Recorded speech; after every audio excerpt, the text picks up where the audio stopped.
What is the number one thing you can do, independent of anything else, to improve your health and change your life? Find out on this episode of the Lifting Cues podcast. I'm just kidding. I'm not one of those bury the lead type of people. I hate all this hooky shit on the internet these days. It just feels so unoriginal and disingenuous. And honestly, it's just reductionist posts that are generally unhelpful, but you know what? I digress. That can be a whole nother podcast in and of itself. So where was I? Oh yeah. The one thing you can do to literally change your life and completely improve your health, independent of anything else. It is just one thing. And this being the Lifting Cues podcast, you can probably guess that that one thing is strength training. Now, this is not just going to be a podcast about how you look or the numbers that you can put up on the platform. Those are all parts of strength training. Those are reasons that we get into it, but that is not the reason that we stay in it. And those are definitely not the reasons that it is number one for our health and our longevity in general. And I know what some of you might be thinking. What about my diet, my sleep, my mental health, doing meditation? What about cardio? I hear about all of these things online all of the time too.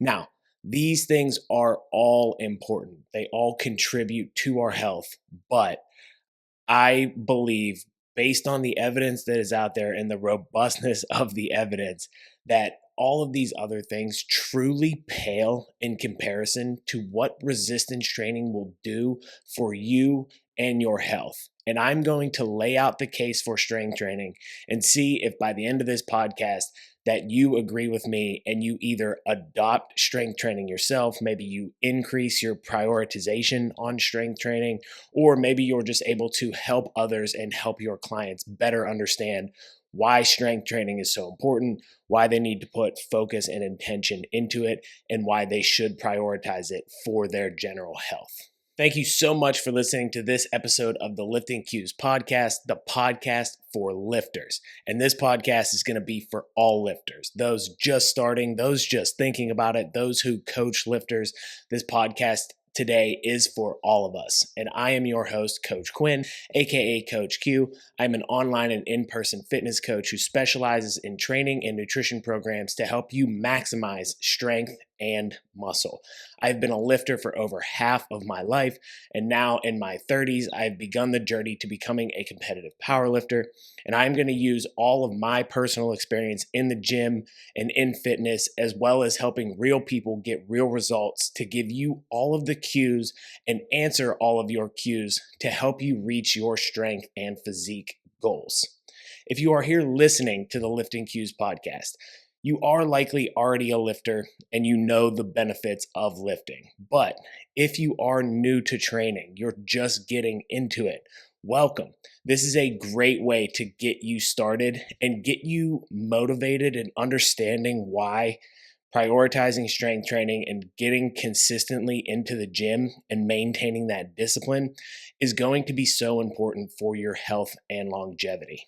And if you are already an experienced lifter and you have all of the reasons of, building muscle mass and getting strong for, your powerlifting goals or whatever they might be, and you just need to find a new motivation, a new why behind why you do some of the things that you do. Because we know, even as strength athletes and physique athletes, it's not always easy to get into the gym.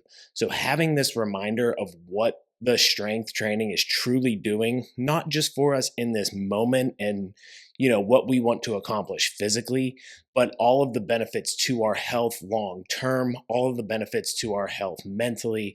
This can help us really break that down and be able to maintain that discipline and motivation and get our ass in the gym even when we don't want to.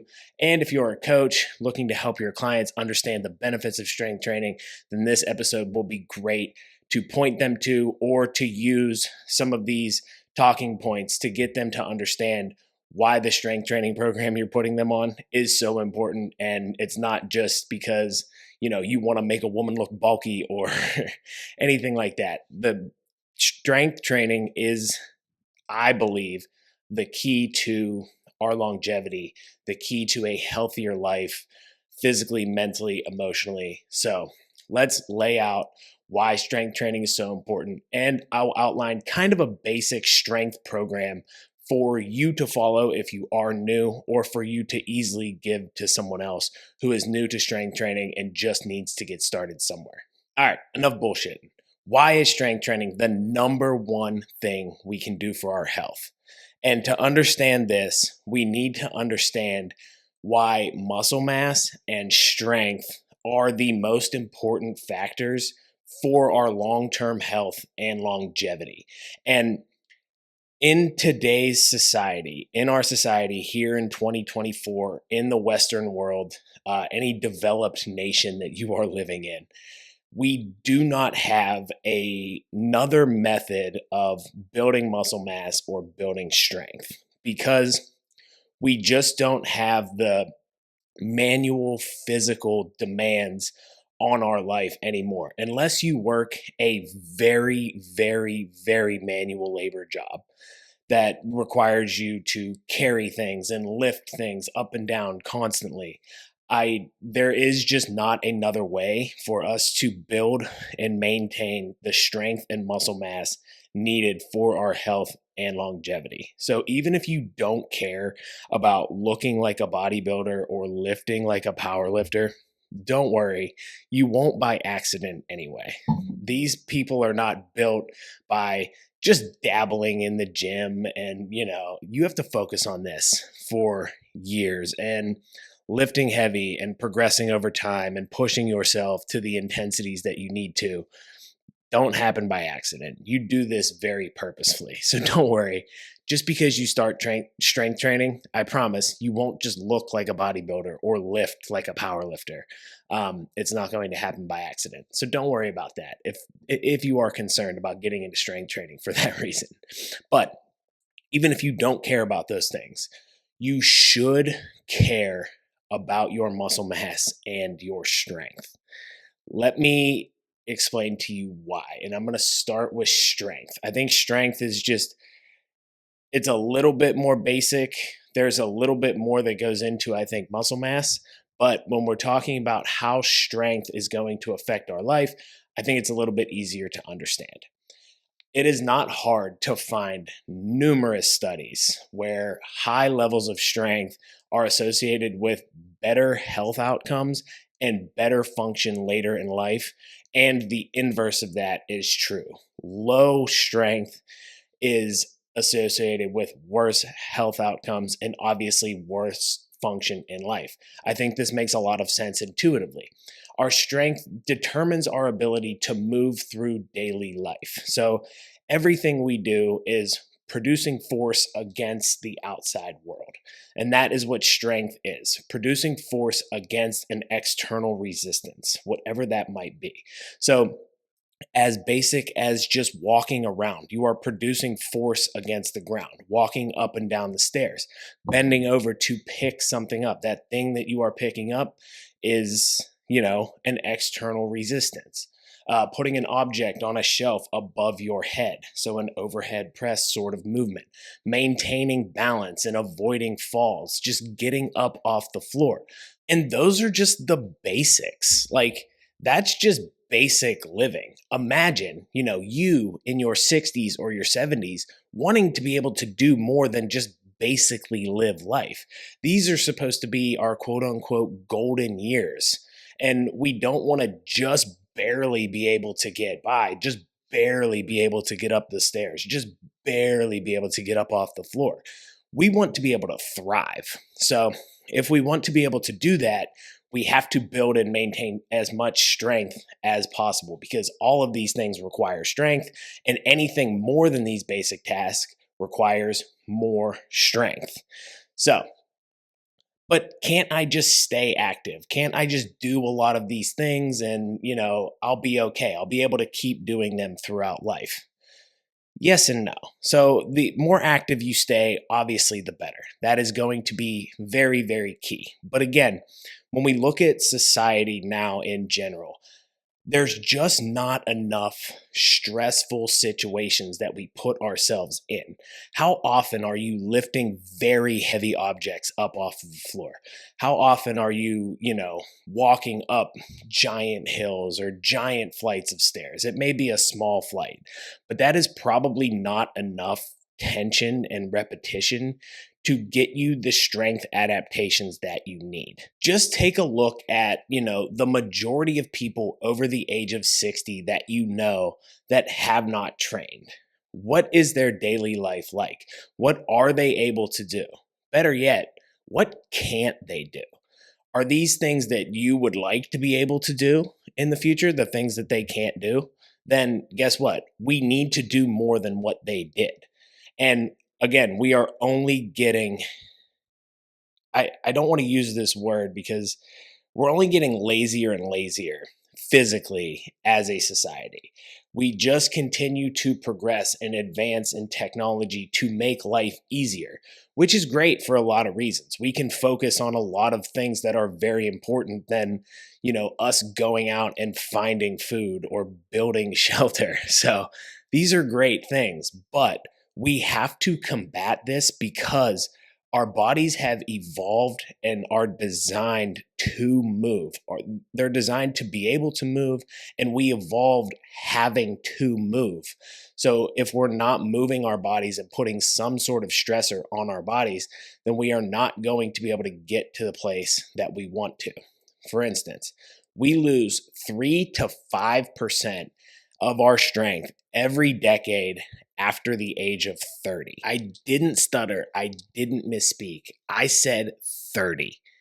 When you reach the age of 30, if you are not training, you are starting the rate of decline. So when you hear people say, just wait until you're 30, if you stop doing things, that's technically not untrue, because a lot of times what happens is people in their 30s, they get busy, they start families, they get more serious about their career, they've advanced to a point where their job is more stressful. So we get less active. That is why we see this decline. So we want to stave this off. If you think about this, from the age of 30 to the age of 60, this is 3 decades of your life where you are experiencing a true decline in strength. And I use the age of 60 because once we reach that, this decline exponentially increases. So we are going to decline at an even faster rate at the age of 60. So most of us are retiring, hopefully by like 65. Who knows? We don't really know what the world's going to look like at that point. But if you think about it, if you stop training in your 20s, you spend your 30s, 40s, 50s losing strength. So you're decreasing your ability to function, the quality of your life going into the future. Now you've reached the age of 60, you've already declined. Now that decline is going to increase even faster. By the time that you retire, what is your function and quality of life going to be? Are we just going to keep going straight downhill, or do we actually want to live out those years doing the things that we want to? It is very difficult for us as human beings to shift to this long-term type of thinking, but I truly believe that this mindset shift is essential for you to maintain the discipline and understand why you are doing what you're doing. Strength training and, getting in the gym every single day and eating healthy every single day can be very difficult because we don't see results quickly. It is not a quick process. Weight loss it's not necessarily all that slow, but it's not as fast as we would like it to be. And especially muscle and strength gain, especially after that beginning phase, is very, very slow. So it's very hard for us to shift that long-term thinking. And you think, just one session, like it's no big deal. I'll just skip it. It's not going to make that much of a difference anyway.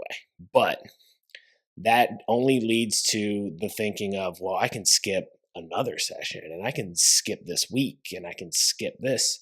Unless you have a legitimate reason, there is time to take some time off, but we need to be thinking about why we are doing this in the first place. So if we are not training, we are on the path to a decline in strength, which is going to decrease the quality of our life and shorten our health span. I didn't say lifespan. I don't care how long you live. No one can predict how long they are going to live. But I believe we have some control over how well we live. And I think that should be our focus is how well do you want to live? Again, you can let your strength decline. You can eat a relatively healthy diet. You can take your vitamins. You can do all that stuff. And I mean, and with modern medicine, you can live a very long time. But what kind of life is that going to be? If we're not strength training consistently, again, that is our function in daily life. It makes daily movement and daily tasks much easier and allows us to do much more on our own. And that is one of the keys to living a longer, healthier life is to be able to function on your own. Think about the older individuals that you know that can no longer get up and down the stairs. They can't get up out of a chair on their own. They can't get up off the floor if they fall, or they have fallen and they've broken a bone. Now they're in a nursing home. What do we go to nursing homes for? We go there to die. It's going to sound really harsh, but that's how serious this is. And that's how serious I take strength training is to maintain your function is everything in life. Because think about it. Have you ever known anyone who went to a nursing home and was happier than before they went in, that they lived out their golden years in this one place, in this one room with a small window? Like, that's not how we want to finish out our life. So don't let that be you. So make sure that you are building your strength. Our bodies are designed to move, and movement is essential for our physical, mental, and emotional health. We have to keep this ability for as long as possible. And like I said, the only way I feel to truly do this in honestly the most effective and efficient way. Like, yeah, sure, you can work a bunch of manual labor jobs, but like, how many of those people are living their best life either? Like, every single day you have to wake up. What if I could just strength train 2 to 3 times a week for like 30 minutes to an hour? That sounds a lot better than working a 40, 50 hour week of, roofing or something along those lines. So, let's think about that as well. I believe this is not only the most effective, but it's going to be the most efficient for us as well. And think about any time that you've been injured or in pain or you couldn't move the way you wanted to. What did that do to you mentally and emotionally? It is really, really difficult when you can't move the way that you want to, or when you go to move and you feel pain. So, being able to continue to work through that. Sure, will strength training probably come with some nicks and bumps and bruises? Possibly, depending on how you do it and how well you're able to progress and what kind of program you're following and all those kind of things, and whether you can check your ego at the door in the gym. But just making sure that you don't let that become you, because a lot of sedentary people also experience pain. So would you rather be weak and in pain and unable to move, or be able to understand kind of how to push through that pain and how to actually make your body more resilient by making it stronger? The answer is typically to strengthen that area to make it more resilient to pain rather than to just, curl up in your turtle shell when you feel pain and just hope to God it goes away. How many people do you know that their pain has just gone away? We have to make ourselves better. And a lot of people are truly scared of this, I believe. And I think this is a lot of the reason that people think that they can't strength train, because they think it's going to hurt their joints or hurt their back. And I mean, this is a misconception. This is just from people who did too much too fast. They didn't understand how to properly manage load, how to properly manage their recovery. So if you are able to do all of those things, I don't believe it just doesn't show that it is bad for your joints. People who strength train have healthier joints long term than people who do not. So I don't think that I don't think that should be a reason for you to avoid strength training. I think it should be a reason for you to lean into it. I also think there's this idea that people will overextend themselves or overtrain and waste too much energy. I don't know if this is like a real thing anymore, but I do feel like I've heard this before. So I'm going to address it. It's my podcast. I can do what I want. That your body is like a battery and it only has so much energy. So if you do too much and don't preserve enough, then you are limited on juice and you will actually, overextend yourself and wear your body out. Um, I just don't think this makes a whole lot of sense because if we think about, again, evolutionarily, how we evolved, we had to move a lot. We had to move to live. Now we don't have to move at all. So why would going from basically no movement to like just a few hours a week of movement be bad for our bodies or cause us to overtrain? Let me explain that overtraining is, I don't want to say it's not really a thing, but like it's really hard to do.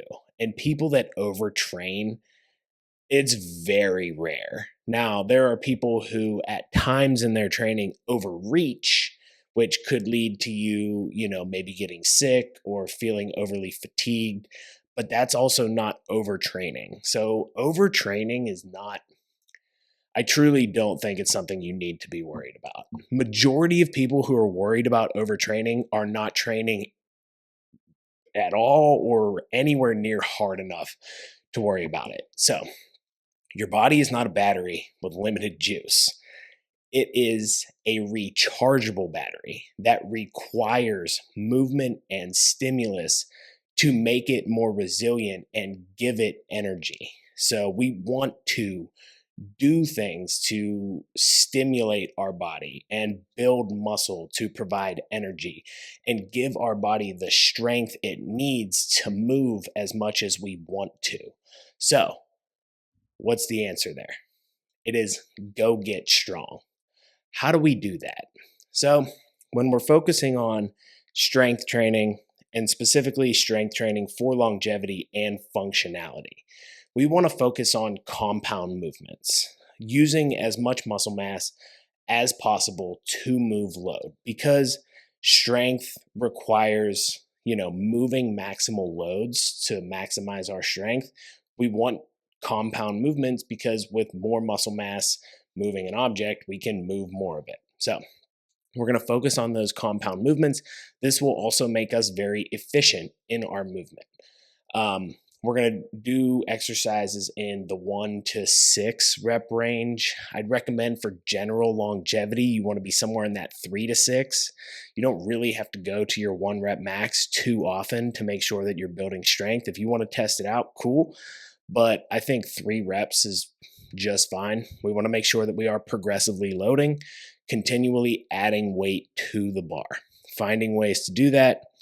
And then just make sure that you are able to recover. And with the compound movements, we want to focus on the 6 major movement patterns and what I will call the functional movement patterns. So this is your squat pattern where your knees and hips move at the same time ish.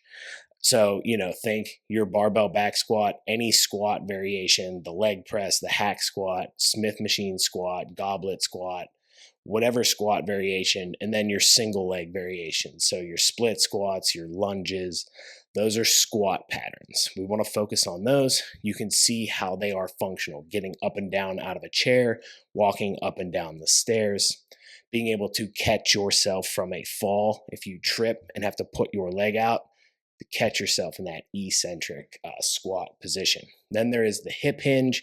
Think your deadlift, your RDLs, something where your hips are bending and you are rotating those hips. That is essential for bending over, picking things up off the floor, obviously. Then we have our 4 upper body patterns. So we have horizontal push, think push up, think bench press. Again, getting up off the floor, pushing things, pushing a door, whatever that may be. Then we have a horizontal row, think opening a door, pulling straight toward you, being able to use your back. Again, building back and posterior strength will be essential for your longevity and protecting your spine, all of that. Then we have vertical press, so your overhead pressing movements. This again is essential for being able to pick things up overhead and put them in, the overhead compartment on a plane. You have cupboards that are up over your head. You want to be able to maintain that function for as long as possible. And then your pull down, being able to pull yourself up. If you fall into the ground, we need to be able to pull ourselves up. If we're hanging from something for whatever reason, hopefully that doesn't happen, but we want to be able to make sure we can do one freaking pull up to get ourselves up. So building that strength, in that, focusing on that 1, 3, 5, 6 rep range will help us to maximize those loads, progressively overload, and be able to get stronger. Maybe, you need 6 to 15 sets a week to build strength. So get 6 to 15 sets of those movements somehow in your strength training program, and you will maximize your strength. Okay, so what about muscle? Muscle makes you strong, right? Yes, muscle does contribute to strength. Muscle and strength go hand in hand in a lot of ways. When we're talking about strength training, there is, the movement, motor skill, and neurological components, the psychological components, the confidence to be able to lift heavier loads. Those all factor into strength, and that's why you can see people, and strength is very specific to the task at hand. So we focus on those movement patterns for strength so that they can translate to the movement patterns that we want to get stronger at and the exercises that we want to get stronger at. For building muscle, all we really need to worry about is placing tension on that muscle. Now, a bigger muscle will be able to produce more force, or at least have more potential to produce force.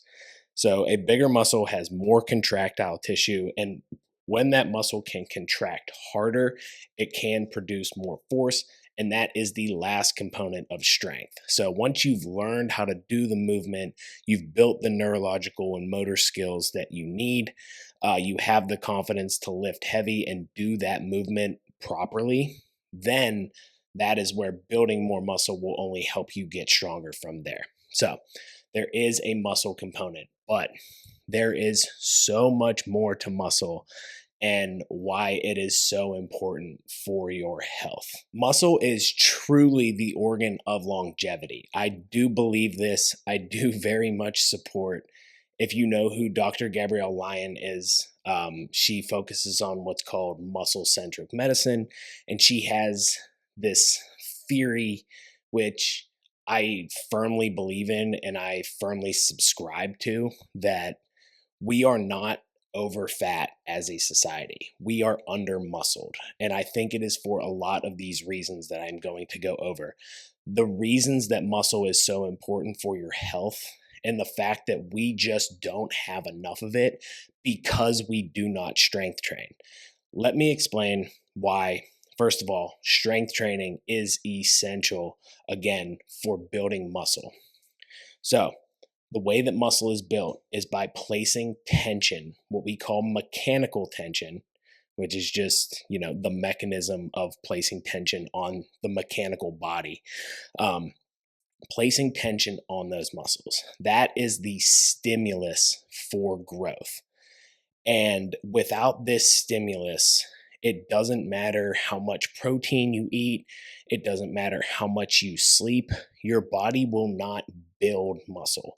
Sure, eating more protein can contribute to muscle maintenance, and getting better sleep and recovering can help you to maintain as much of that muscle as possible. Your body probably won't eat into it as much. So if you have times when you can't train, it's important to do those other things. But without the training, we can't get this stimulus. And there is no other type of training in daily life, again, in 2024, I cannot stress this enough, that is building muscle for you besides lifting weights. We have to continue to lift weights.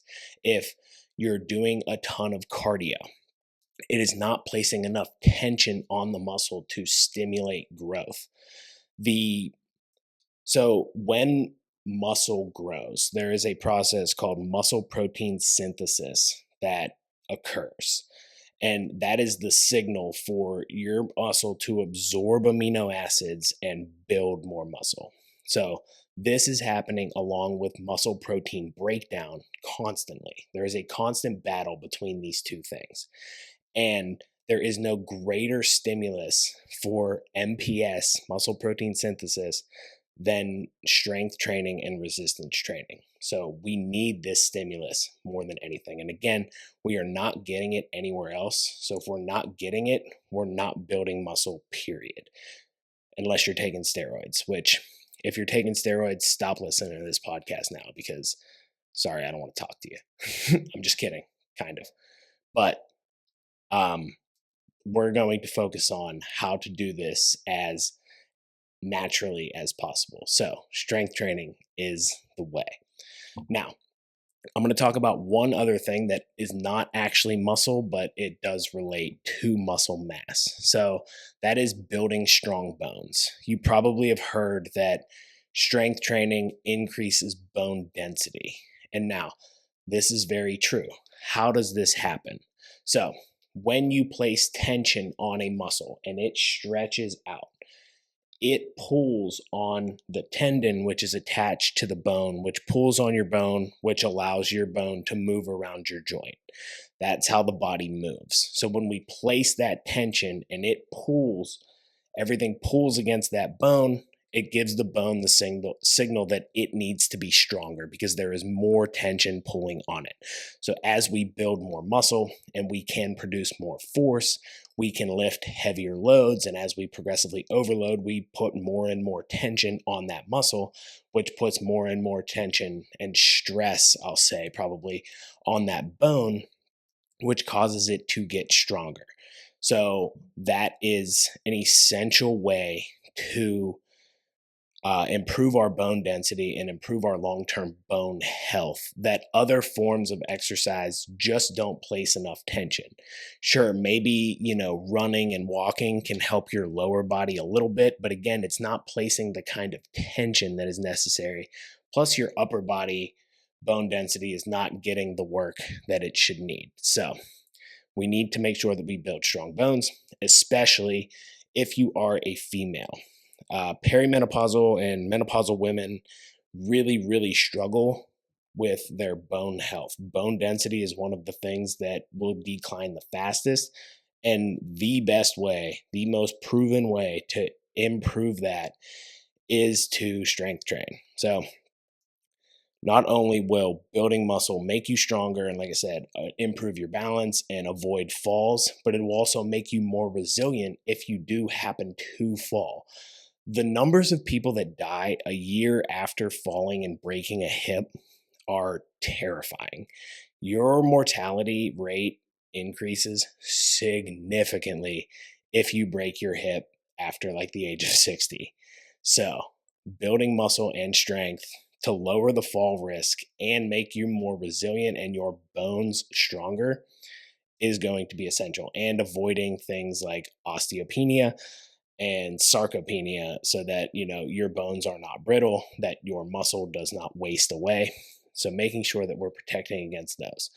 So outside of just function and bone health, what else does muscle do? Because you kind of alluded that it does a lot. So yes, there is a huge metabolic component to muscle mass as well. You've probably heard that increasing muscle mass increases your metabolic rate. And you've probably heard this from, people online who are trying to convince you to strength train, or, the trainer at the gym that you talked to that said, oh, you'll burn more calories if you build more muscle. This is technically true. So I don't want to say that we are lying. I'm sure I've said this as well. I've told people this. It's a great way to make people realize why they should strength train and why they should focus on their muscle mass. But truth is, the benefit is very, very small. It's like 5 to 9 calories, I think, per pound of muscle. I don't know if those numbers are exact, but it is very close to that. And basically, what I'm saying is it's very small. But I do think over time, if you put on a significant amount of muscle, this will make a difference over the long term. It'll make a small difference, but again, when we're talking about, you know, maximizing our health, why not get the most out of our metabolism if we can? And if we're focusing on building muscle, that's also probably going to come with eating more protein, which increases our thermic effect of food. So we get kind of that double of like, as we build more muscle, we burn a few more calories. And as we eat more protein, we burn more calories. So maybe there's, a mix there that actually helps us burn a little bit more. And again, when we're trying to get the most out of it, why not build the muscle mass that helps us functionally with our bones and with all of these other things that we're going to talk about, and gives us a small benefit to metabolic rate.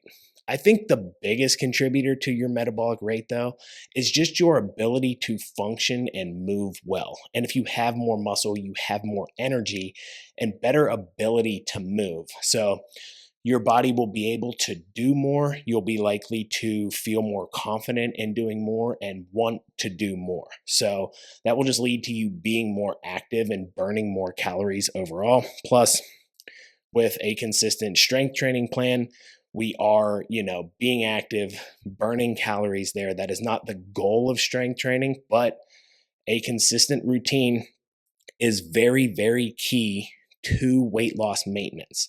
People that actually lose weight and keep it off, while it's a relatively small number, the number that do always maintain some kind of consistent activity routine. So making sure that you can do that and making that part of your life is another reason that the metabolism gets faster. And the actual process of recovering from strength training exercise and building muscle and repairing your muscles does burn calories as well. So you will burn maybe a few more calories throughout the day as opposed to cardio, but cardio is going to burn more calories in the moment. So that's really the actual calories out portion of building muscle. That's why it is important. It does help in some ways, but I actually want to focus elsewhere because I think there's more benefit outside of even that is really, really huge for our longevity and our health. And the first one is going to be blood sugar control. So you can think of your muscles as what I've heard called your metabolic sink. So it allows the ability for you to actually absorb and filter more of the things that you eat and go through your body, specifically glucose and sugar. So glycogen is the storage form of glucose. So when you eat any type of sugar, it breaks down into glucose, goes into the liver, and then the liver disperses that into the body. Or the sugar goes into the liver, then turns into glucose. Either way, glucose ends up in your bloodstream. We need to store that somehow if we are not going to use it right away. So we store it as glycogen. And if our glycogen stores are topped off, we will store them as fat. So glycogen is stored in the muscle for quick energy usage so that it can be quickly converted when that muscle needs it for energy. So if you have more healthy muscle, you will be able to store more glucose and therefore giving you better blood sugar control. So the glucose will be dispersed as glycogen into your muscle cells. Your muscles will soak that up. And then it won't be that blood sugar is not just floating around looking for something to do, eventually being turned into triglycerides and stored as fat. If it can't be stored as glycogen, it will be stored as fat. This is where we get into the whole low carb, no sugar debate. Again, calories equated.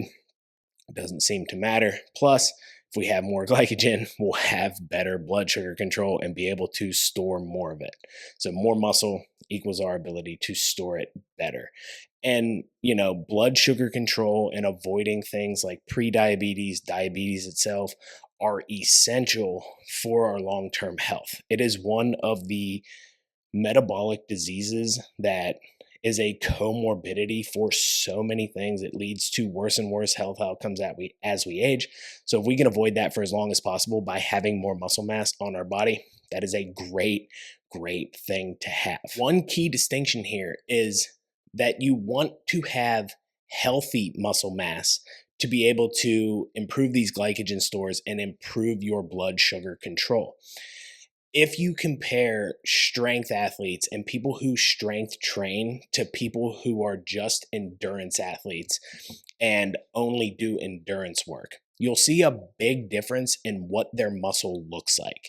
Specifically, big differences in what's called intramuscular fat. You can think of your muscle like a steak. Would you rather your muscle look like a ribeye steak and be all marbled and have fat all through it, or look more like a filet mignon and be a nice lean piece of muscle?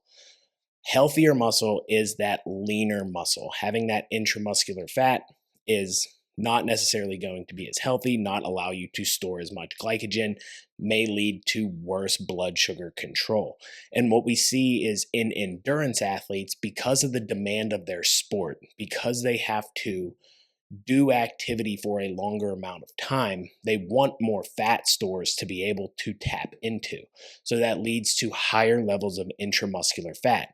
They have similar levels of intramuscular fat to sedentary individuals. So that is why I remember back in my keto days, I remember watching a documentary of these, I think they were rowers. These people who were they were like Olympic level rowers or like world champion level rowers. And I think they ended up with like pre-diabetes or diabetes or something like that. And obviously they blamed it on because they were eating a bunch of carbs. But I really think it was because they weren't actually as metabolically healthy as they could have been because their muscle mass was not developed properly. It was developed for just endurance activity and not as much for strength. If we focus more on strength, you're going to build more lean tissue, which will be more metabolically healthy. So even if you enjoy endurance activity, and cardio is tremendously important for your health, do not get this twisted. I am not trying to say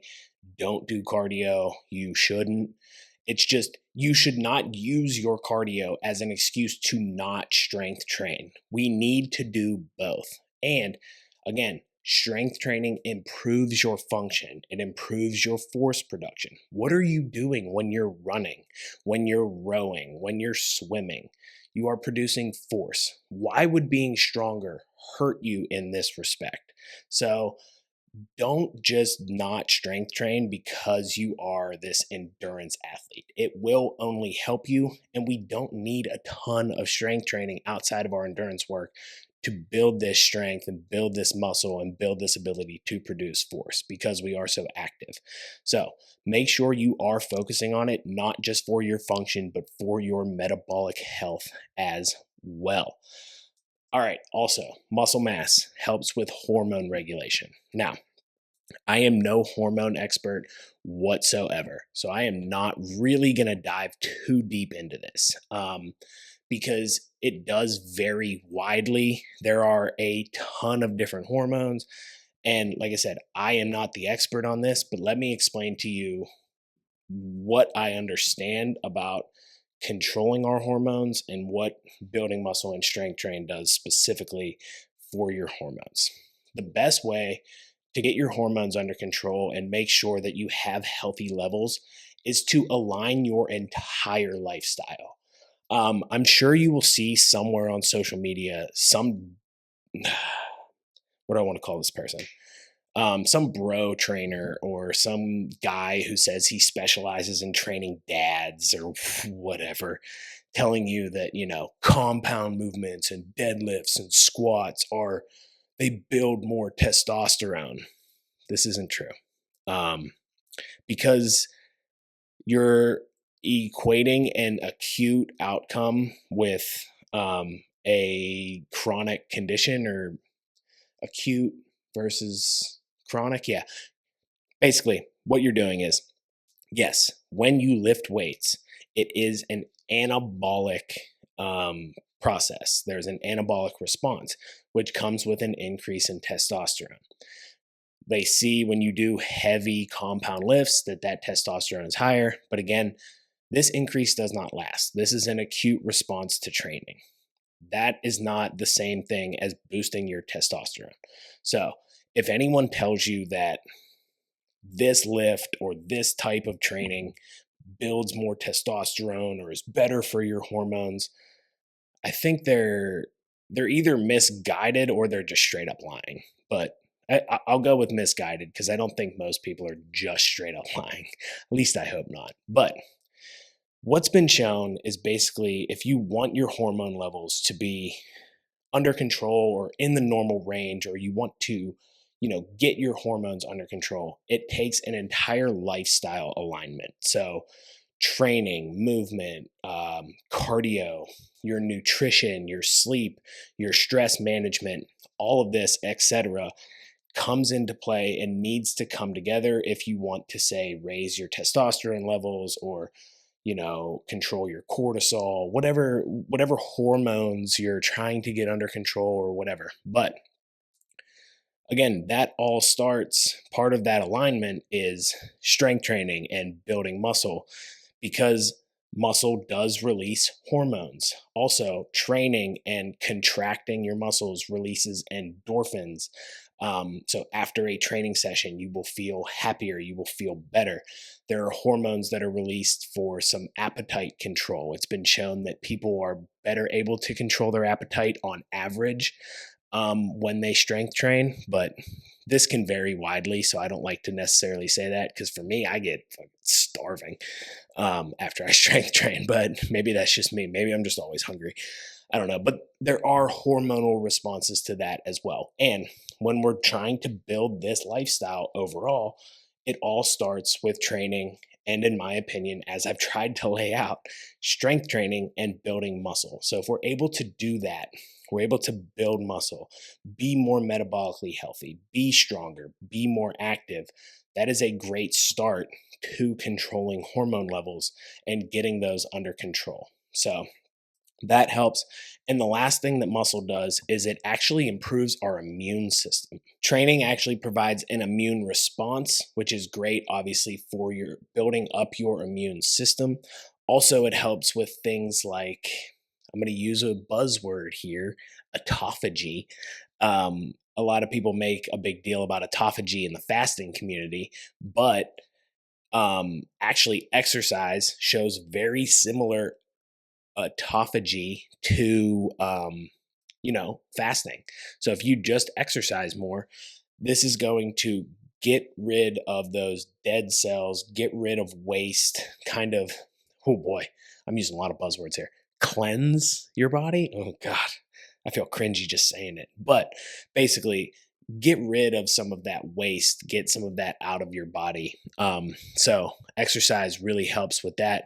So we are becoming more resilient to the world in general. We're more resilient to bacteria. I think, different types of disease. We're more resilient to the world around us because we can produce more force. We have better balance. We can fight gravity better. We're fighting against falls. We're more resilient if we do fall. We are just stronger in general. So that is why strength training and building muscle specifically can really, really help you in this way. So how do we actually build muscle? We talked about building strength. Now, you can build strength and muscle at the same time. You can build muscle at those low rep ranges. However, you do have to train at very high proximities to failure to maximize the tension on the muscle. So if you're doing a set of 3 that is close to failure, you're going to be using significantly heavy loads. And we need to do more sets to get more tension on the muscle. So you're going to be doing more sets with very significant load, which may be hard to recover from some of those big compound exercises. So we do want to focus those compound exercises for strength, maybe keeping the intensity back a little bit. And then when we train for muscle, make sure that we are really pushing that intensity, but we're going to bump it up to like the 6 to 12 rep range so that we can get close to failure with a weight that we feel more comfortable with and we're better able to recover from. Like I said, we want to get more sets, probably 10 to 20 per muscle group that we want to grow per week.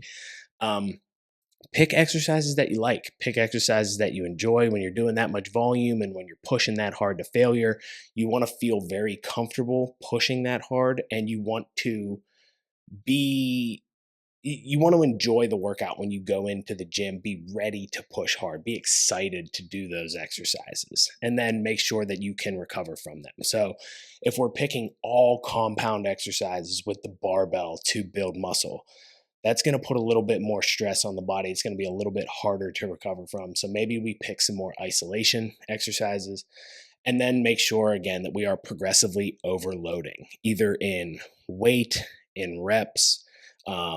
We can do, different ranges of motion, making sure we're getting more length, biasing to lengthened exercises, and continuing to progress that way. And then do it consistently for years. That's really the biggest thing, is if we are training hard, we are training consistently, and we are training all of the muscle groups that we want to grow and all of the major movement patterns, we're probably going to be well on our way. You're 99.9% of the way there. If you can train really hard for years consistently, and when I say consistently, I mean 2 to 3 times a week.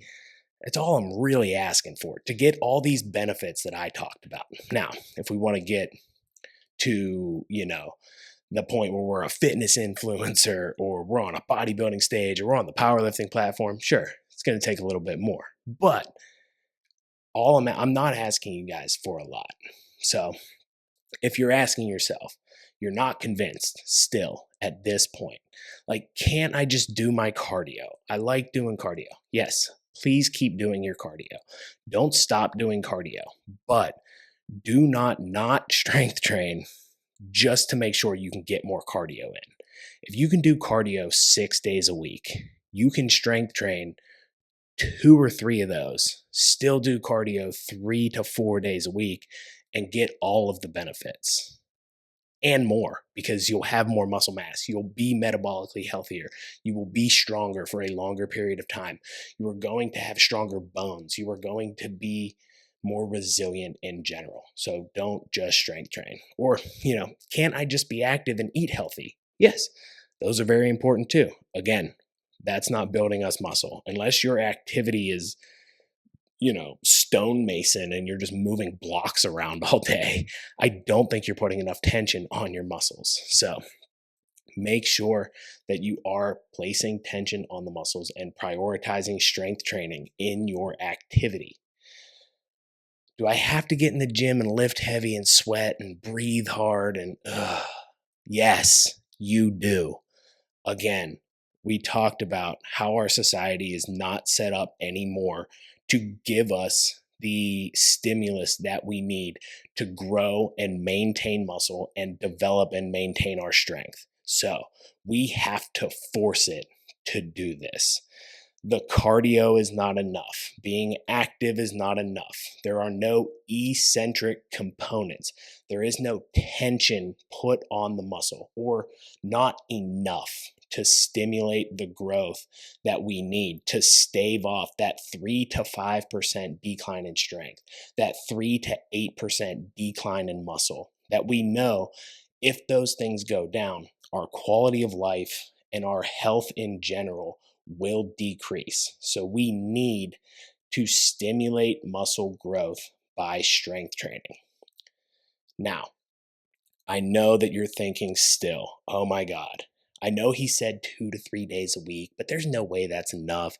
I see all these fitness influencers in the gym all the time, blah, blah, blah. I'm being dead serious. To get all of these health benefits and the longevity benefits, you need like an hour of strength training a week. That's 2 30-minute sessions.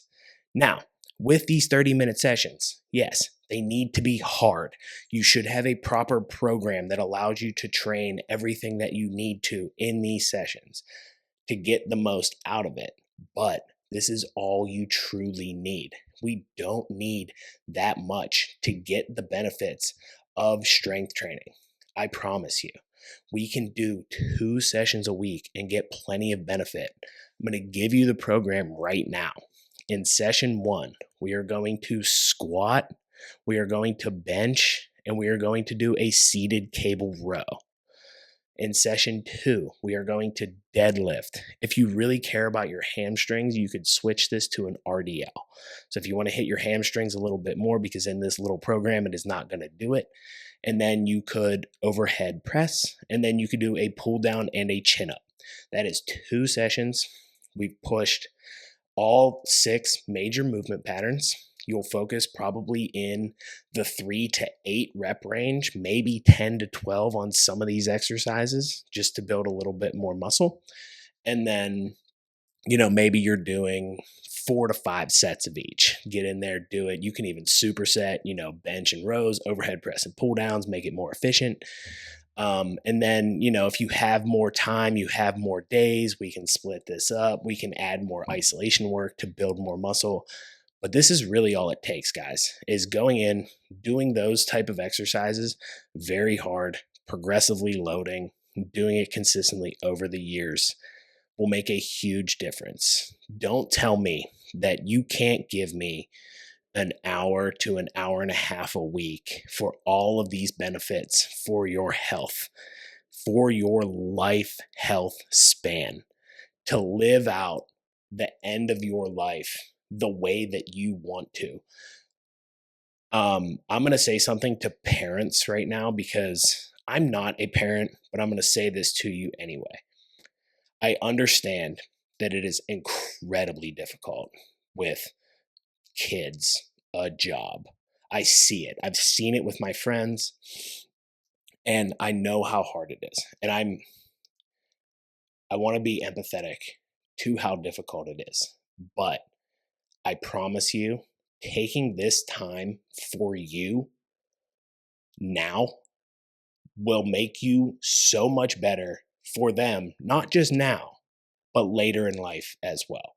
Make you better for your kids. It'll make you better at your job. It'll make you better at everything. I promise. So let's go in there. Let's strength train. Let's make sure that we can do this thing. Okay.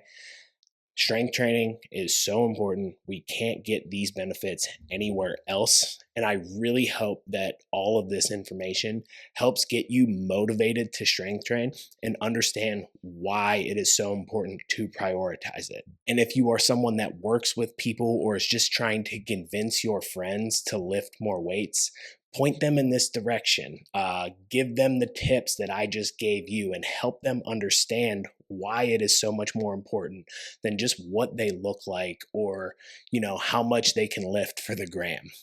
So share this. If you enjoyed this episode, please like, rate, subscribe, leave a review wherever you get your podcast. Follow me on Instagram at CoachQ_fitness for more content and to let me know what you thought of the podcast, this podcast, any of the past episodes that you've listened to, and ask me your lifting cues. This is the Lifting Cues podcast. I do want to answer your questions here on the pod.